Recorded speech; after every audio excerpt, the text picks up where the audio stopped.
அன்பான இனிய உறவுகளுக்கு செம்ம கோவத்தோட பலார் பலார்னு அரைச்சிவிட்டு அரைஞ்சு இப்படியே பறக்குதுங்க. அப்படியே டக்கு டக்குன்னு கிளம்பி போகுது இந்த காவியா பிள்ளை. அவங்கெல்லாம் ஒரு சரியான ஆள் இல்லை, சாமானியப்பட்ட ஆள் இல்லை. அவகிட்ட போய் இந்த ஆள் வச்சுக்கலாமாங்க போஸு? அவன் என்ன பண்ணுறா, பாஞ்சு போகிறா போயிட்டு அவங்க அப்பன்ட்ட பற்றி வைக்க. இங்கே பார்த்தா கொலை நடுங்கி போய் நிற்கிறேன். ஐயோ என்ன ஆக போதோ ஏதாக போதோ, அம்மா வந்தால் நம்மளை தொலைச்சி விட போகுதே அப்படின்னு நடுங்கி போக, இங்கிட்ட ஆத்தாள் மகளும் அஹஹஹா அஹஹான்னு சிரிக்கிறாங்க. எப்படி இனிமே கல்யாணம் சங்கு தான் அப்படின்னு சொல்லிட்டு சந்தோஷப்பட்டுக்கிட்டு இருக்காங்க. இந்த பக்கம் பார்த்தீங்கன்னா பார்லருக்கு போயிட்டு எல்லாம் மேக்கப் பண்ணிக்கிட்டு வந்துட்டு இருக்காங்க. ஆனால் போஸு பைய அப்படியே நடுங்கி போய் இருந்துக்கிட்டு இருக்கான். அந்த சமயம் பார்த்து இவங்க என்ன பண்ணுறாங்க, பொண்ணு போய் அவங்க அப்பன்ட்ட சொன்னதையோட அப்பங்காரன் என்ன பண்ணுறான், இப்போ என்னம்மா பண்ணுறது, அவனை வீட்டில் போய் வச்சுக்கோமா அப்பா, அவன் வீட்டுக்கெல்லாம் போகலாமாப்பா, அந்த குடும்பத்தாளுகளை இங்கே வர வைப்பா அப்படிங்கிறாங்க காவியா. எப்படிம்மா, அவர் நமக்கு மேலே உள்ள மந்திரிமா அப்படிங்கிறாங்க. அமைச்சராக இருந்தானே கிமைச்சராக இருந்தானே, அந்த வீட்டில் இருக்க ஒருத்தையும் தப்பு பண்ணியிருக்கான் அப்படிங்கிற, தப்பு பண்ணவங்க தான் கை கட்டி இங்கே வரணும், நம்ம எப்போ அங்கே போகணும், அவங்கள வர சொல்லுங்கள் அப்படிங்கிறாங்க. அப்புறமா பொண்ணு சொன்னால் அதுக்கு அப்பீல் இல்லையா, ராஜாங்கத்துக்கு ஃபோன் பண்ணுறாங்க. ராஜாங்க என்ன பண்ணுறாரு, ஃபோன் எடுத்துகிட்டு என்ன சம்மந்தி சொல்லுங்கள் அப்படிங்கிறாங்க. ஒன்றும் இல்லை, நீங்கள் எங்கே இருக்கீங்க அப்படிங்கிறாங்களா. நாங்கள் இந்த மாதிரி வேலை விஷயமா வெளில வந்திருக்கோம்ப்பா அப்படின்னு அந்த இடத்த சொல்கிறாங்க. ஓ நல்லதாக போச்சு, எங்கள் ஏரியாவுக்கு பக்கத்தில் தான் இருக்கீங்க, அப்போ உங்களை வந்து நான் பார்க்கலாமா அப்படிங்கிற. அப்பா அப்படிங்குது. சரி சரி, இல்லை நீங்கள் நம்ம வீட்டுக்கே வாங்க அப்படிங்கிறாங்க. சன்னாசி என்ன பண்ணுறாரு, என்ன விஷயமா அப்படின்னு கேட்க, என்ன விஷயமா, உன் மகன் இல்லை நான் ஒன்றும் சொல்லலை, உன் மகன் யோக்கிய என்னன்னு சொல்லணும், போஸ் இருந்தால் அவனையும் வர சொல்லுங்க அப்படிங்கிறாங்க. அப்படி தூக்கி வாரி போடுது. என்ன இந்த அம்மா இப்படி பேசுகிறாங்களே, என்ன இவர் இப்படி பேசுகிறாரு அப்படின்ட்டு, அண்ணே என்னண்ணே போஸையும் வர சொல்கிறாங்க, அவன் யோக்கியதை என்னன்னு சொல்லணும் அப்படிங்கிறாங்களே, ஐயோ இவன் என்ன பண்ணி வச்சான்னு தெரியலையே அப்படின்னு தவிக்கிறாங்க. அதுக்கப்புறம் சன்னாசி என்ன பண்ணுறாரு, வீட்டுக்கு கால் பண்ணுறாரு, போஸுக்கு கால் பண்ணுறாரு. ஐயோ சொல்லிட்டாங்களா எங்கள் அப்பங்கிட்ட அப்படின்னு நடுங்கி போயிட்டு ஃபோனே எடுக்க மாட்டேங்கிறான். அடுத்து என்ன பண்ணுறாரு சன்னாசி, என்னண்ணே அவன் எடுக்க மாட்டேங்கிறான், ஐயோ ஆத்தாளுக்கு அடிப்பா அப்படிங்கிறாங்க. ஆத்தாளுக்கு அடிக்கிறாங்க. ஆத்தா அடிச்சுக்கிட்டு, என்னப்பா சன்னாசி என்ன அப்படின்னு கேட்க, ஒன்றும் இல்லை அந்த போஸு போய் இருக்கானா, வீட்டுக்குள்ளே தான் இருக்கேன், என்னன்னு தெரியல, ரூமுக்குள்ளே கிடக்குறான், அவனை முதல் ஃபோனை கொண்டே கொடு அப்படிங்கிறாரு. உடனே ஃபோனை கொண்டே கொடுக்க, என்னப்பா ஏய் என்னடா பண்ணிக்கிட்டு இருக்க, இல்லைப்பா நான் வீட்டில் தான் தூங்குனேன்ப்பா. தூங்குனியா, ஏன்டா ஃபோன் எடுக்கல, அப்பா அதான் சொல்கிறேன்ல தூங்குனேன்ட்டு. சரி தூங்குனது இருக்கட்டும், கிளம்பி சம்மந்தி வீட்டுக்கு வா அப்படிங்கிறாங்க. ஐயோ அப்பா என்னப்பா, டேய் என்ன எதுன்னா, இல்லை அவங்க எதுவும் சொன்னாங்களா, என்ன சொன்னாங்களாம் தெரியாது, ஆனால் என்னமோ கோவமாக சொல்கிறாங்க, உன் லட்சணத்தை சொல்லணும்னு வாடா அப்படிங்கிறாங்க. அப்பா அது வந்துப்பான்னு சொல்லிக்கிட்டு இருக்கல, அவங்க எல்லாரும் வர்றாங்களா, அத்தா மக்கள் எல்லாம்.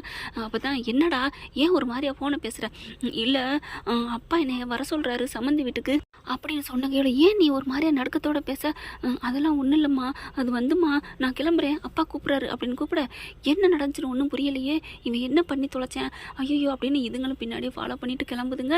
பார்த்தா போஸு அங்கே போயிடுறாங்க. போஸு அவங்க சன்னாசி ராஜாங்க எல்லாருமே அங்கே போயிடுறாங்க. போன கையோட புட்டு வைக்கிறாருங்க அவங்க அப்பன், காவியாவோட அப்பன் கிழிச்சு கட்டுறாரு. என்னையா பிள்ளைய பெற்று வச்சிருக்க, அவன் பொறுக்கியை பெற்று வச்சிருக்கேன் அப்படிங்கல, என்ன என் பிள்ளைய பற்றி ஏன் பிள்ளை பேசுகிறீங்க அப்படின்னு சன்னாசியும் அவங்க அண்ணனும் கேட்குறாங்க. ராஜாங்கம்மா என்ன லட்சணமா, உன் வீட்டில் தங்கச்சி மகன் ஒன்று வச்சிருக்கியே, அந்த பிள்ளையோட சல்லாசமாக இருந்திருக்காயா, அப்படிலாம் இல்லை எங்கள் பிள்ளை அப்படிலாம், வாய மூடு யோ போஸு சொல்லியா அப்படிங்கிறாங்க. காவியாவை பார்க்குறேன், காவியாவுக்கு போய் சொன்னால் பிடிக்காது இல்லையா, அதனால் அது வந்து அங்கிள் அப்படிங்கிறாங்க. அப்படின்னு முறைக்கிறாங்க காவியா. இல்லை நான் உண்மையை தான் சொல்லுவேன், ஏன்னா காவியாவுக்கு உண்மை சொன்னால் தான் பிடிக்கும், ஒன்றும் இல்லை அந்த தாமரை தான் வர சொன்னிச்சு என்னைய, அதனால தான் நான் போனேன், மற்றபடி நானாக போகலை அங்கிள், காவியா கிட்ட நான் நல்லா பேச முடியலைங்கிறக்காண்டி அந்த பொண்ணுக்கிட்ட பேசி பழகிக்கிட்டு இருந்தேன் அவ்வளோதான் அப்படின்னு சொன்னோன்னே, வாயை மூடுறா அப்படின்னு சாவுத்திரி ஈஸ்வரின்னு சொல்கிறாங்க.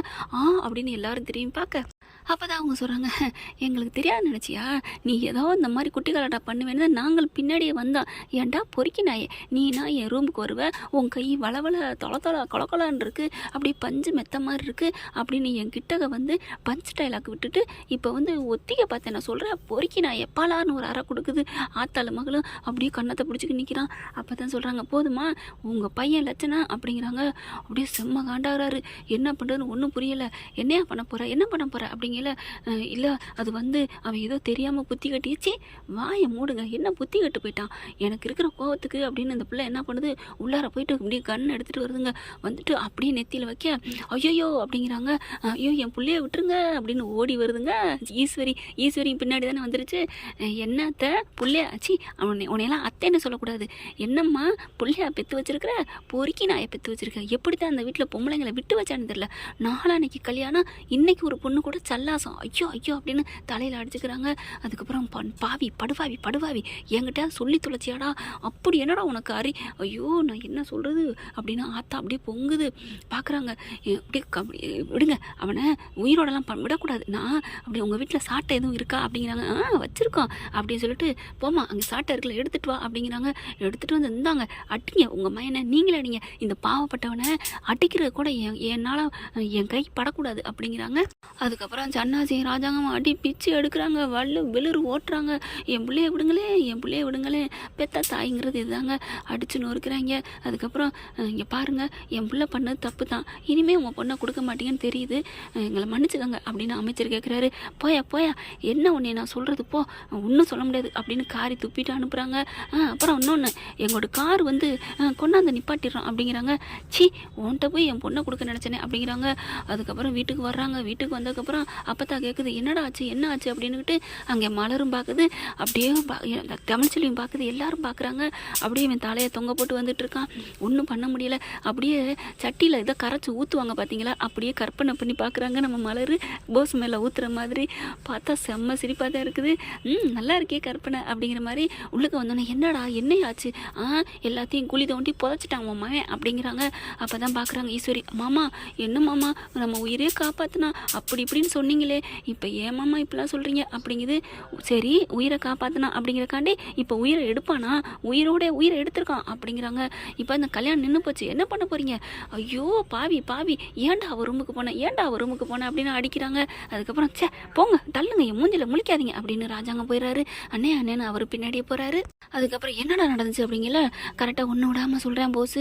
அப்போ அவள் தான் வர சொன்னாளா அப்படின்னு போஸ் அம்மா கேட்குறாங்க. ஆமாம்மா அவள் தாம்மா வர சொன்னா, அவள் கரெக்டாக அவள் எப்படிம்மா வந்தா, அப்போ இவ தாண்டா பிளானை போட்டிருக்காளுங்க, இவளுகளை சும்மா விடக்கூடாதுன்னு வேகமாக வராங்க. ஏய் சிரிக்குமாளுகளா என்னடி நினச்சிட்டு இருக்கீங்க அப்படிங்கிறத, என்ன அப்படிங்கிறாங்க. ஏண்டி நீங்கள் தான் பிளானை போட்டு எல்லாம் என் மகன் வாழ்க்கையை குடியை கெடுத்துட்டீங்களாடி அப்படிங்களே அப்படின்னு சிரிக்கிறாங்க. இப்போ தான் அது உங்களுக்கு தெரியுதா, நாங்களாம் பயப்பட மாட்டோம்டி, உண்மையை ஒத்துக்கிறோம், ஆமாம் நாங்கள் தான் பிளான் போட்டு பண்ணோம், இப்போ என்ன பண்ண போகிற அப்படிங்கிறாங்க. அடி பாவி அப்படிங்கிறாங்க. என் புள்ள கல்யாணத்தை மட்டும் அன்னைக்கு நிறுத்தினில, அப்போ எனக்கு எப்படி வயிறறிஞ்சிருக்கும், அதே தாண்டி பதிலுக்கு பதில் செஞ்சண்டி, தெய்வம் நின்று கொன்னுச்சா அப்படிங்கிறாங்க. ஏ சாவித்திரி நான் இதை மறக்க மாட்டேன்டி, என் பிள்ளைக்கு நல்லா இருந்த வாழ்க்கை அமைய இருந்ததை கெடுத்துட்டில, நீங்கள் எப்படி வாழ்றீங்கன்னு பார்த்துறேன்டி அப்படிங்கிறாங்க. பாடி உன்ன மாதிரி 1000 ஈஸ்வரியை பார்த்தபடி இந்த சாவித்திரி அப்படிங்கிறாங்க. பார்க்கலாண்டி அப்படின்னு சவால் விட்டு போகிறாங்க. என்ன ஃப்ரெண்ட் ஆக மொத்தம் தமிழ்ச்செல்வி விட்ட சவால் அவங்க எதுவுமே பண்ணாமல் ஜெயிச்சிருச்சு அப்படித்தானே. இதை எல்லாமே தமிழ்ச்செல்வி பார்த்துட்டு கேட்டுட்டு ரொம்ப சந்தோஷப்படுறாங்க. கடவுளே நீ இருக்கப்பா அப்படின்னு சொல்லிட்டு இங்கே போஸ் பார்த்தா 1.5 மலத்துக்கு மூஞ்சியை தொங்க போட்டுக்கிட்டு நிற்கிறான். பார்க்குறாங்க, சிரிக்கிறாங்க, கைத்தட்டி அதுவும் இப்படி தட்டி கூப்பிட்றாங்க சொடக்கு போட்டு. என்ன போஸ் என்கிட்ட அப்படியே போன என்னை பார்த்து கூப்பிட்டு வச்சு சவால் விட்டியே, நான் அப்படிடி இப்படின்னு சும்மா கிடந்த சங்க ஊதுனான்னு சொல்லுவாங்க இல்லையா, அந்த மாதிரி தான் நடந்துச்சா அப்படின்னு சொல்ல உடனே போஸ் இருந்துட்டு, ரொம்ப பீத்திக்காத, நீ என் கல்யாணத்தை நிப்பாட்டலையே, நீ சொல்லி அந்த ₹1 கோடி இல்லாமல் போலையே, நான் சொல்கிறனோ அடுத்தவங்க சொல்லணுமோ, ஆனால் கடவுள் நல்லவங்களுக்கு தோணுனால எப்படியோ உன் கோடி உன் கைக்கு வராமல் போச்சா, உன் கல்யாணம் நின்றுச்சா, நான் கூட கோடி தான் உன் கைக்கு வர விடாமல் பண்ணுவேன்னு சொன்னேன், ஆனால் நான் அதுவும் செய்யலை, ஆனால் அதையும் தாண்டி உன் கல்யாணமும் நின்றுச்சு.